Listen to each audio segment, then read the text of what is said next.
Om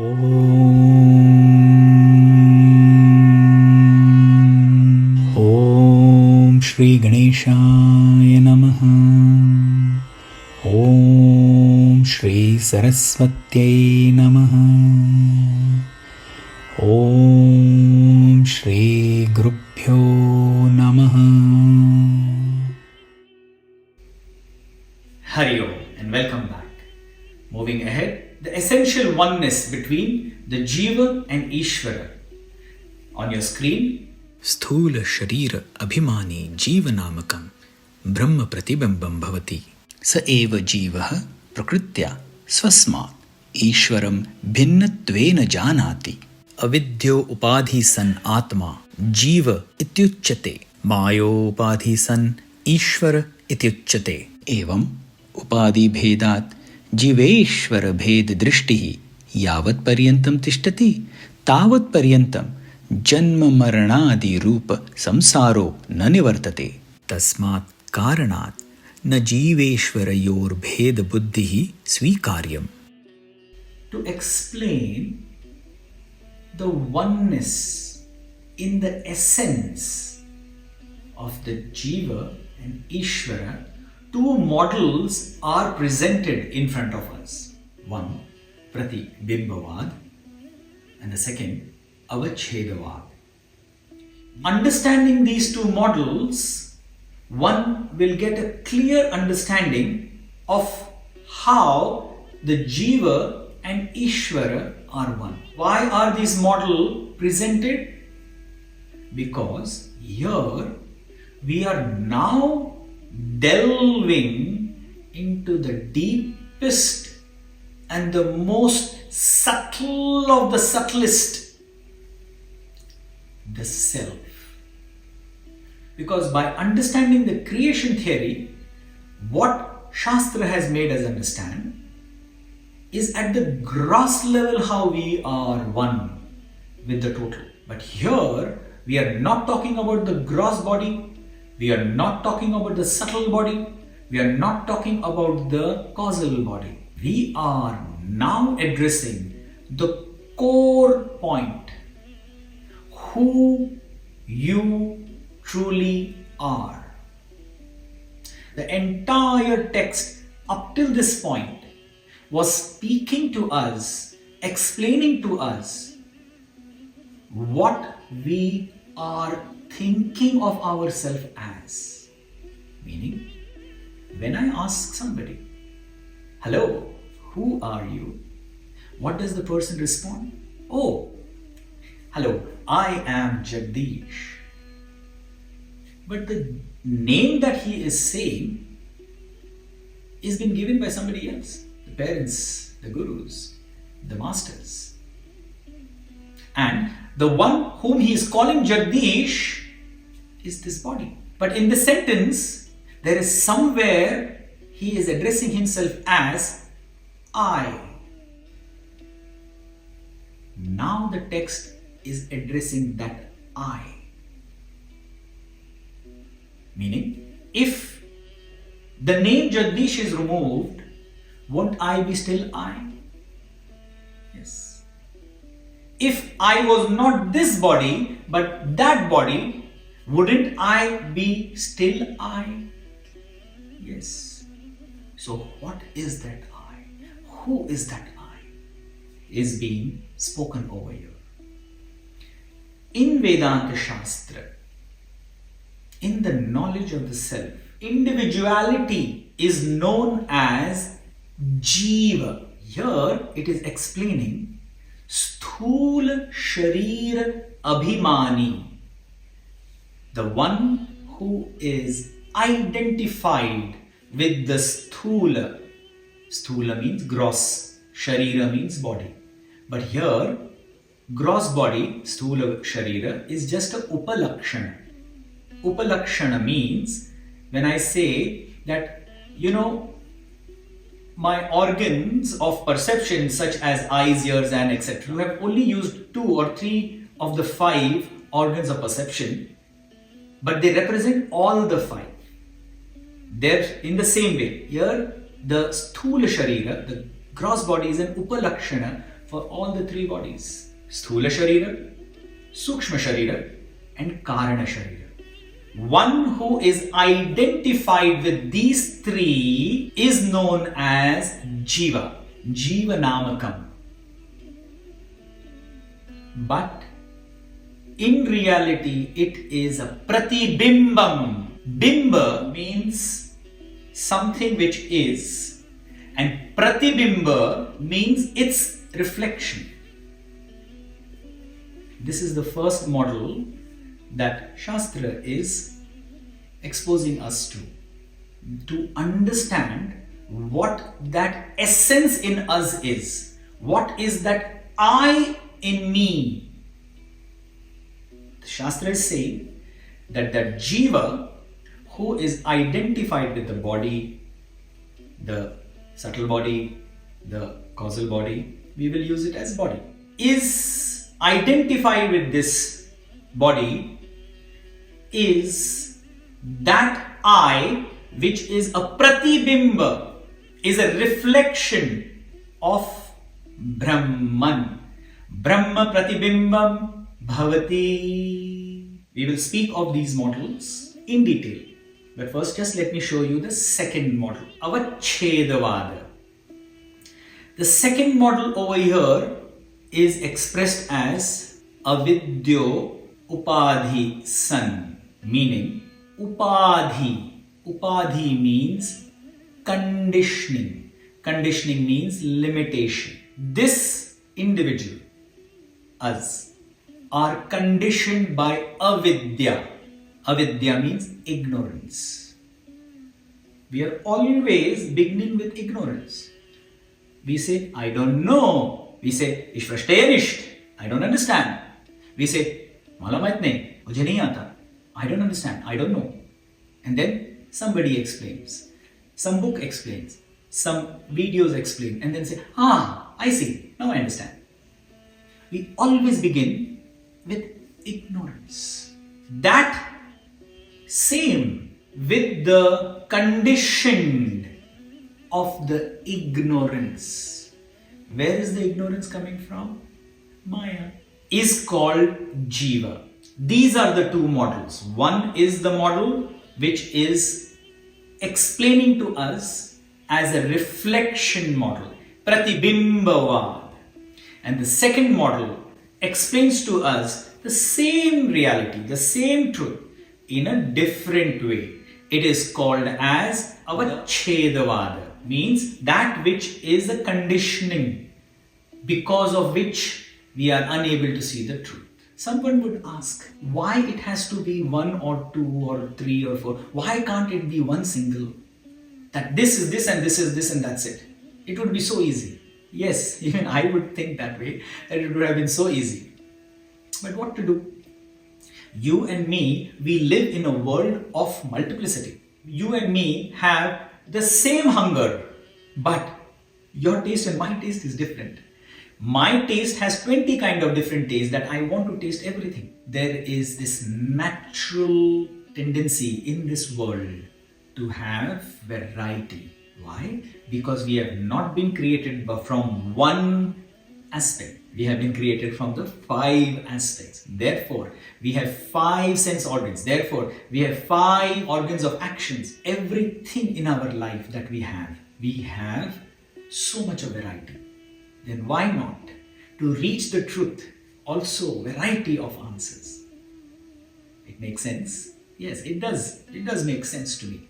And therefore, Shastra explains to us and gives us the opportunity that you choose which model suits your mind.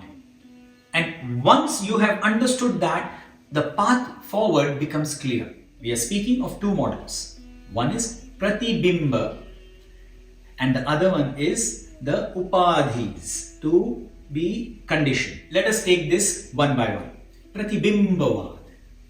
Let us understand with few examples. We have a small bucket, and in that bucket we have some water, liquid. And in that bucket, the water is now having a reflection of the sun. Where is the sun? The sun is far away. Where is the reflection? It is in the bucket, but in the bucket there is the water. How big do you think the reflection of the sun would be? Naturally, as big as the bucket, or even smaller than that the bucket circumference. How clear the reflection will be? Obviously, as clear as the waters inside. How steady do you think the reflection will be? Again, you would intelligently say, of course, if the bucket is shaking, or if the circumference of the bucket is shaking, there will be vibration in the waters, and that because of the vibration, the reflection will also be unsteady. Precisely. Understand the bucket to be the body and the waters to be the mind intellect complex. The bucket, Sthula Sharira, the water, Sukshma Sharira. The sun is still there. The sun has not gone anywhere. Now you come and see a massive water body, which is huge, say the ocean. The sun is the same. Now you see the reflection in the ocean. How big is the reflection? So big that the reflection can brighten an entire city. Why? Because the circumference is massive. How clean is the reflection? Depends on how clean the water of the ocean is. And how steady is the reflection? Depends on how deep the ocean is. Where are we going with this explanation? Where are we going with this understanding? The sun remains the same, pure consciousness. Whether it is reflected in the ocean or it is reflected in the bucket, its pristine, pure self remains as it is. There is no change to it. It does not matter to the sun whether it is being reflected in the ocean or in the bucket. No difference. Quality, quantity of the reflection depends on the individual body that is reflecting it. Therefore, in a jiva, you feel as though you are limited. Why? Because your bucket is only limited. You feel that your mind is disturbed.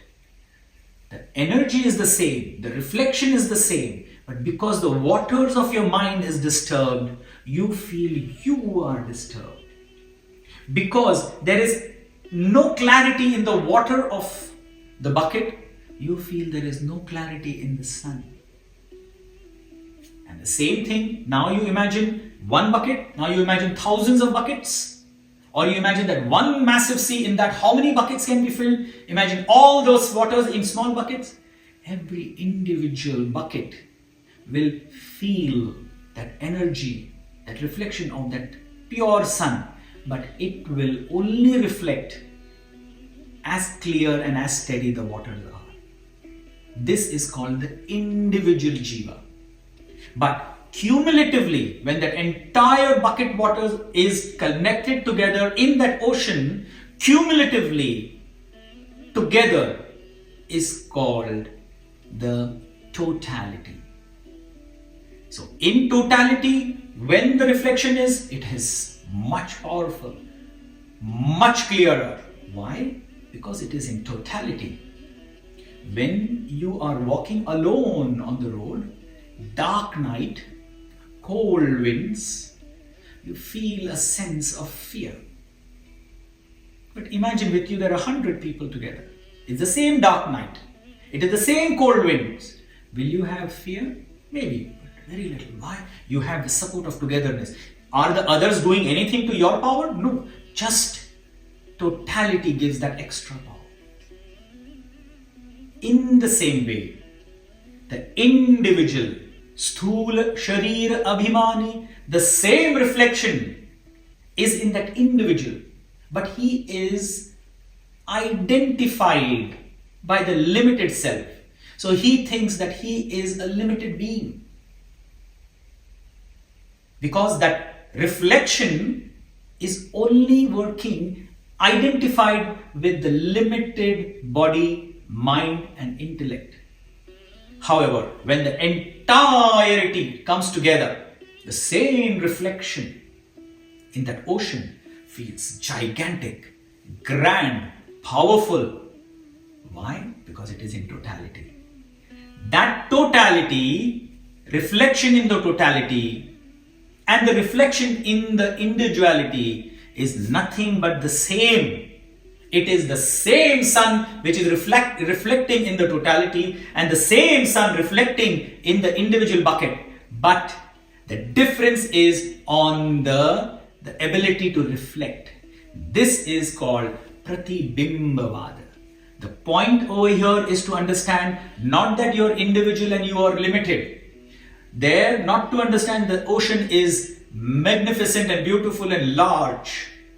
But the point to understand is, in that large ocean is the same reflection of the consciousness. In the individual bucket is also the same reflection. This is the reason why this particular model has been explained. Pratîbimba Vāda. The words are bimba, meaning that which is being reflected. Pratîbimba, the reflection of that what has been reflected in. This is the concept of Pratîbimba Vāda. Try and put your mind to it. Just as I am an individual jiva, because I have this body, this mind and this intellect, and therefore I think that I am this. I have a name, I have a body. In the same way, you also have a body, mind, intellect, and you have a name. The same consciousness reflecting in your mind and intellect. But because that reflection is identified with the mind, body and intellect of that body, you feel individual jiva in that body. Same way in my body. It is reflecting in my body, mind and intellect. But I feel as that I am. And when I see you, I say, it is you. There is you and there is me. However, in the essence, as we explained, that one bucket or hundreds of buckets, thousands of buckets, the sun remaining same, each and every bucket will have the same sun reflecting. The quality of the reflection will depend on the substance that is there in the bucket. And this is how individuality is created. However, if we take the buckets and put all the bucket water into a large body of water, that sun will still reflect in that large body of water as one powerful, strong individual. And that one powerful, strong individual in Shastra, in Vedanta, is known as the totality, means Jīveśvara. That means, in principle,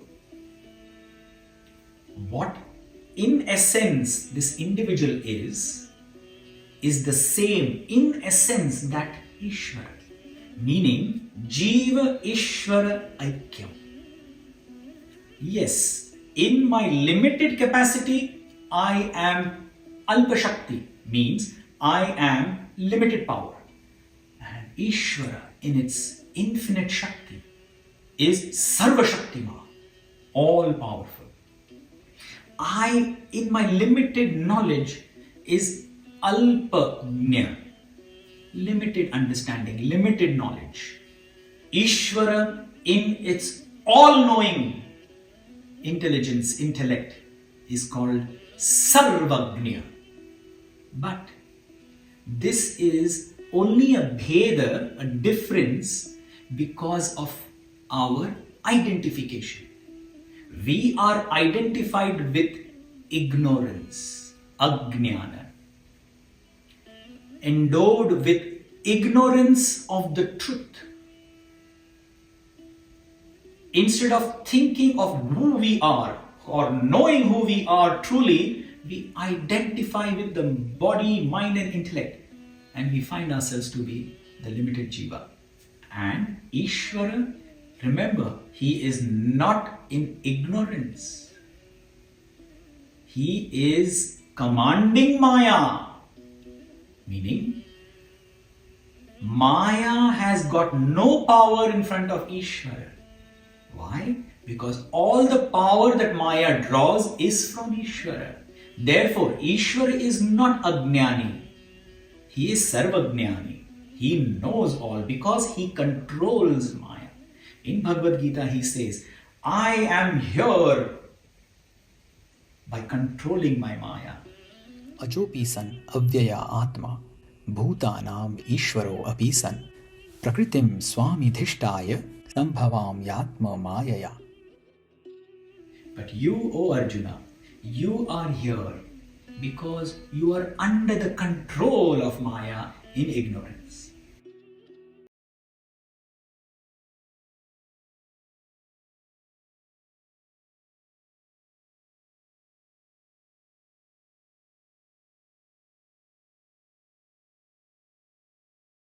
This is how Pratîbimba Vāda, the model of reflection, gives an understanding to the sadhaka to think and ponder upon how the consciousness in me and the consciousness of Ishvara cannot be too different but the same. Why?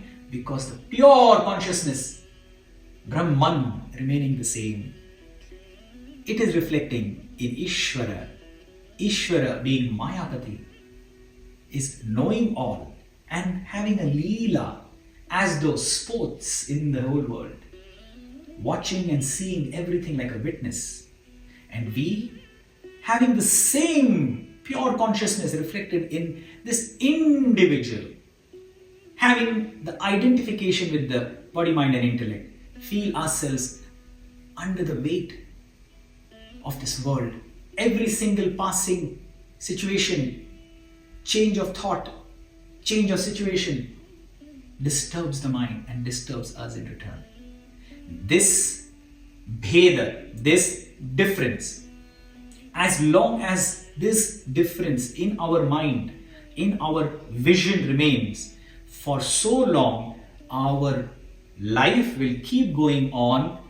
Punarapi jananam, punarapi maranam, means we will keep taking birth and then dying, then living, then taking birth, then living, then dying, then taking birth. This cycle shall never end.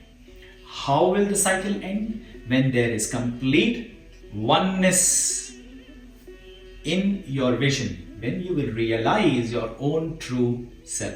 The next model, which is the Avaccheda Vāda, Upadhi Bheda, means that which limits us because of the limitation, how we can understand the same Jīveśvara Ekyam in its essence.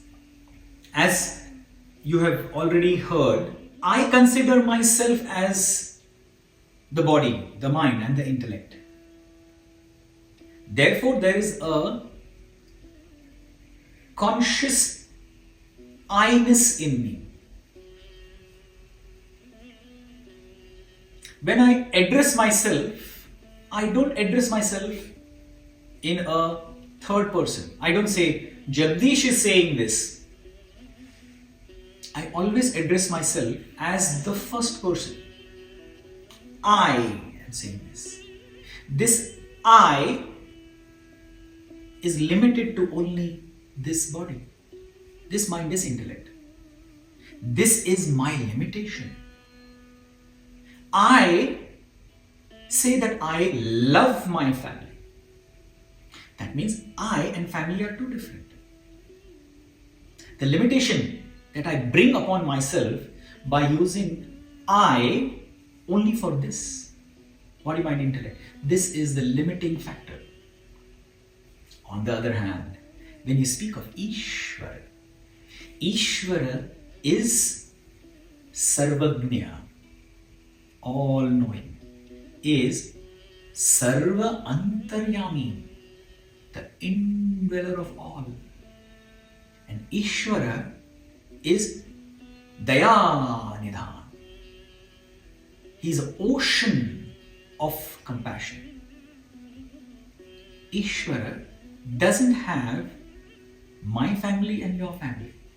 Everyone and everything is nothing but his. You see the difference? In Ishvara, also there is an I. That I is not a limited I. It is an all-encompassing I. However, how does Ishvara get that I? From where does he get? How do we get this I? From where do we get? This is the same I which is wielded by that superconsciousness, Brahman. It is the same I which is running in and through all of us and in Ishvara. But because of Upadhi Bheda, the limitation factor that we put upon ourselves, we make ourselves the limited I.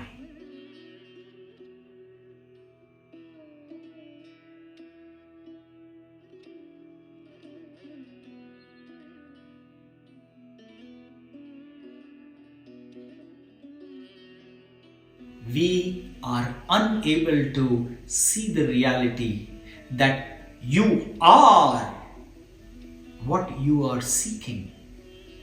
But we in our limited understanding and limitations think, oh no, Ishwar is there, I am here. But Ishwar always says this, that no, you and me are one. Why? Because it is not limited. It has expanded itself completely and it can see the truth, because Maya is not controlling Ishvara. Ishvara is controlling Maya. Once Bhagwan Sri Rama asked his Param Bhakta, Sri Hanuman Bhagwan, he asked Hanumanji that, "Oh Hanuman, would you please tell me, what do you see me as?" And of course, Hanumanji, the Atyanta Buddhivan, Veervan, he gave an unparalleled answer. He said, when I see myself as an individual, I see you as my Lord. I am your servant.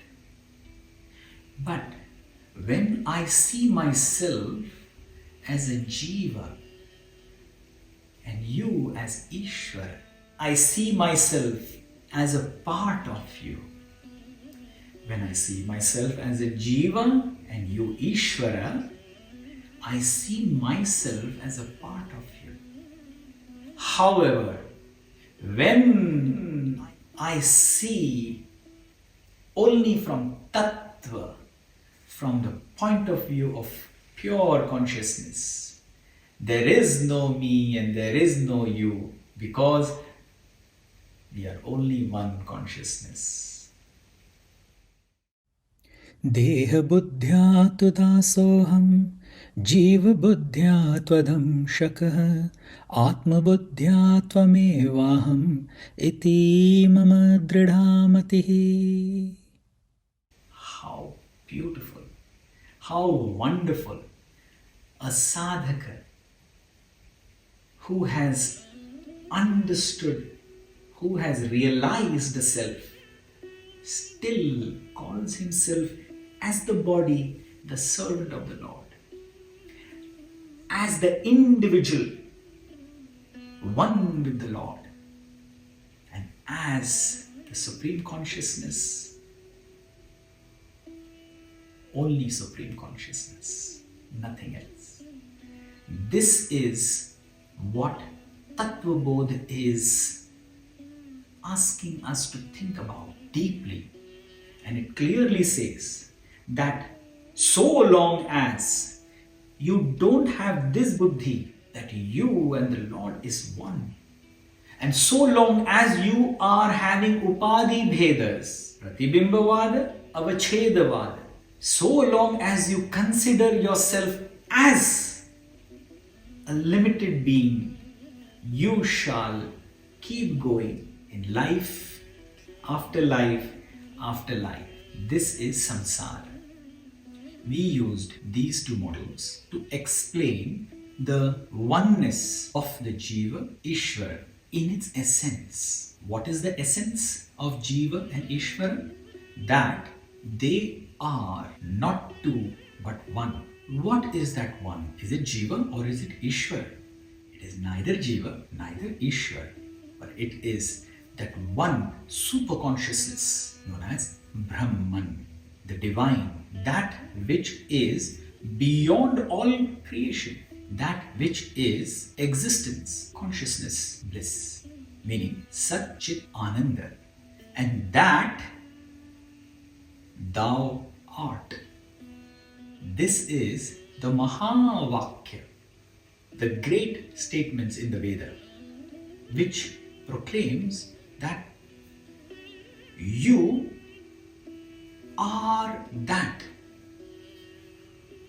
And this is what we are going to explore. The text now has moved ahead to the point where, though the sadhaka has heard and intellectually understood that in essence that what is called as Jiva and that what is called Ishvara is one and the same, but to accept it, it becomes very difficult.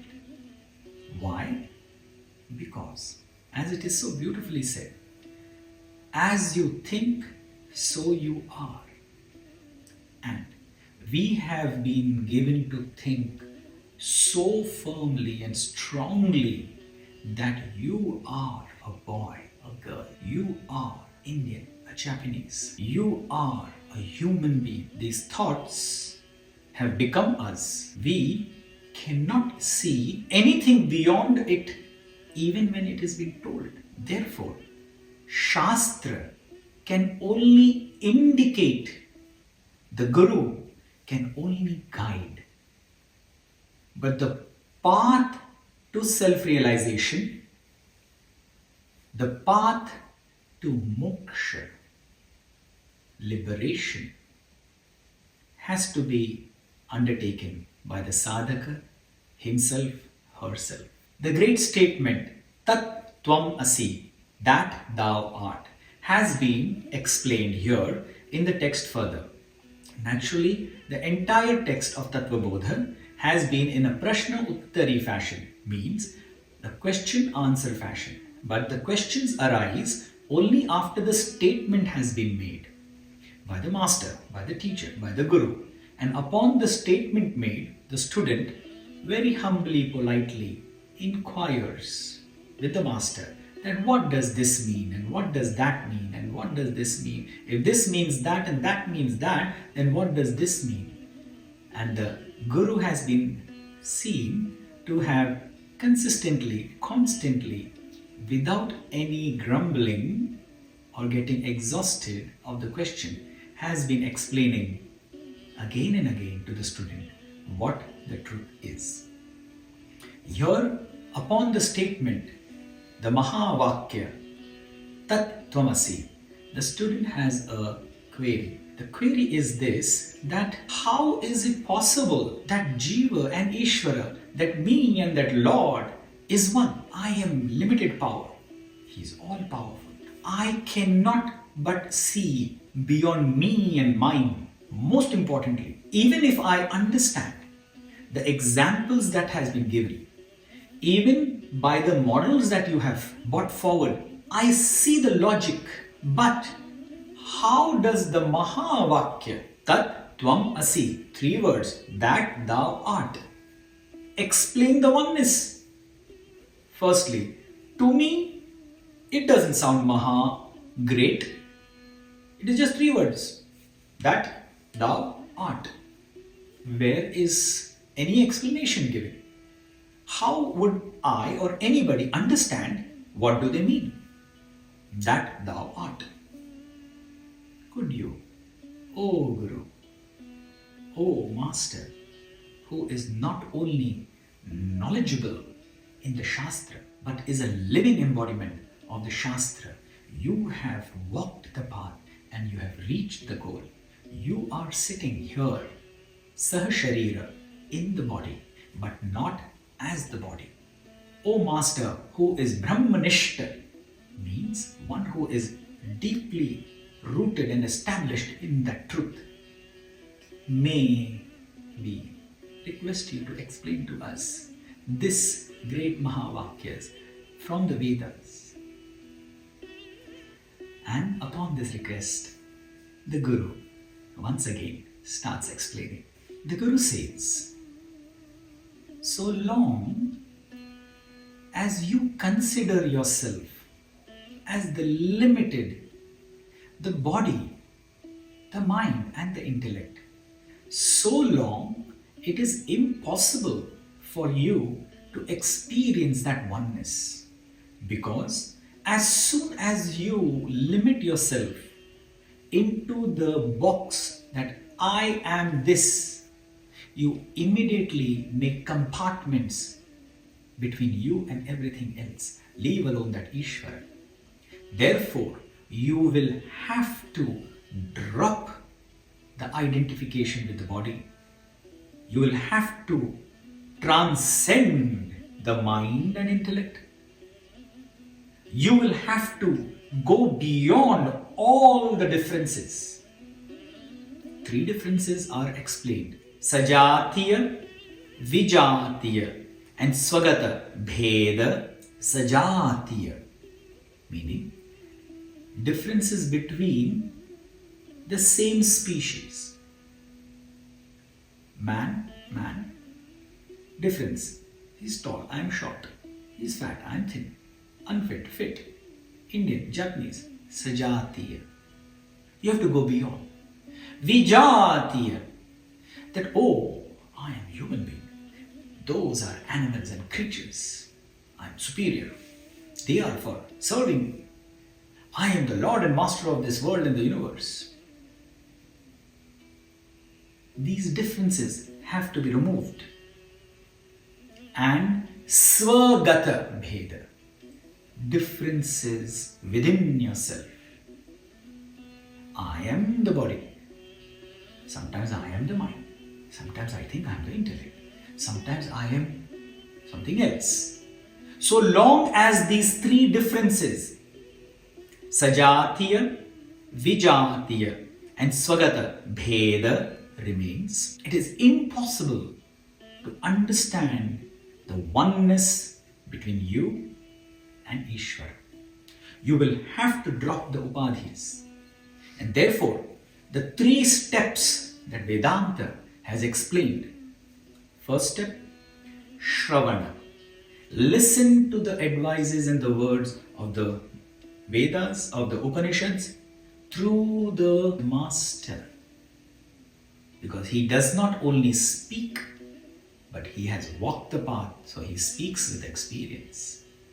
Upon Shravana, upon deeply listening to the Guru's words, do manana, reflect on those ideas. Consistently go deep into the understanding of them. And when you find some disturbing thoughts, something which you have not clearly understood, ask, get it clarified. Once it is completely clear, then nididhyasana. Meditate on that thought with a clear, undoubting understanding of the truth. Once you have established yourself in that thought, Aham Brahmasmi, I am existence, consciousness, bliss. You shall be, you will be, you would be, you could be. No, the Maha Vakya is Maha, great, because it says you are that. You will only need to realize it. There is no becoming. There is no gaining. There is no traveling or going. The Maha Vakya says, tvam asi. You are that. Therefore, they are Maha Vakya. However, because the doubt in the mind of the sadhaka is that he is Alpagnya and Ishwar is Sarvagnya, then what does Tattva Asi mean? How does it show the Ekyam? So here the master says, understand in the normal understanding of these words, because ultimately the experience has to be conveyed in words, in some language. In every language, words have meaning. There are two aspects to the same word. One is a direct meaning of the word, and the other is a deep-rooted meaning. In this statement, Tat, that, which is existence, consciousness, bliss. Here, tvam means you without the conditioning of the body, mind and intellect. Avaccheda Vāda. And tvam, it means to that Ishvara which is without the upadhi of Maya.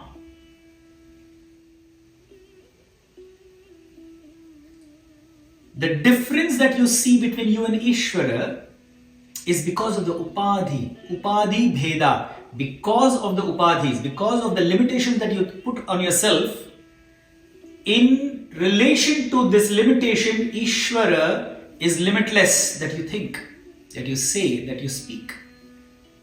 But when these limitations are removed and seen, that which is in you, no, that which is you and that which is Ishvara, in essence, is nothing but that pure consciousness, Sat Chit Ananda, existence, consciousness, bliss.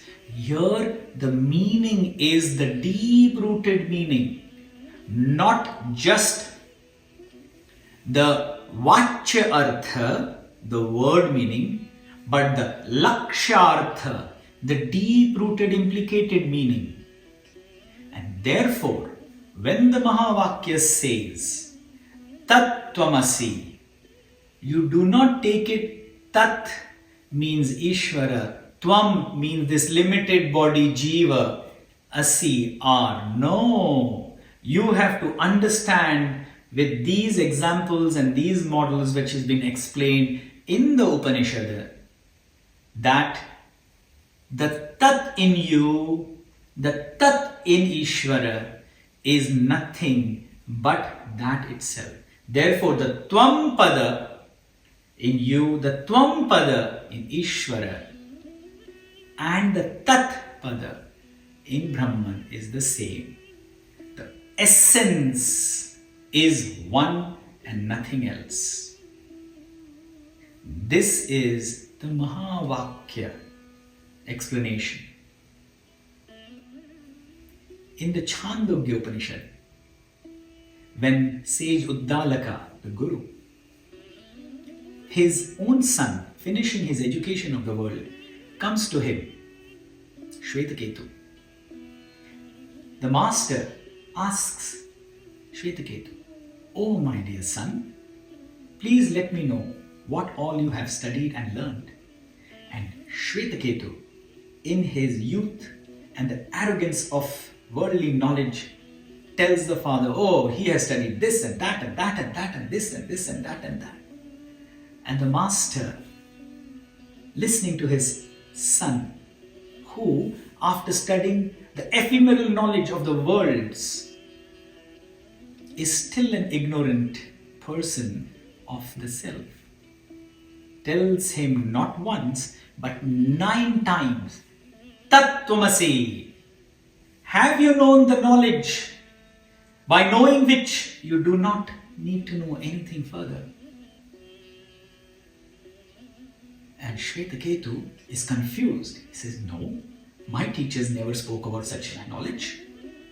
And the master, who is also the father of Shvetaketu, explains in 9 different examples Tat Tvam Asi to his own son. There is no cheating over here. There is no fooling over here. Here, the Guru is not trying to extract something from the student. Therefore, he is calling the student, "Oh, student, you are the God itself." No, nothing of the sort.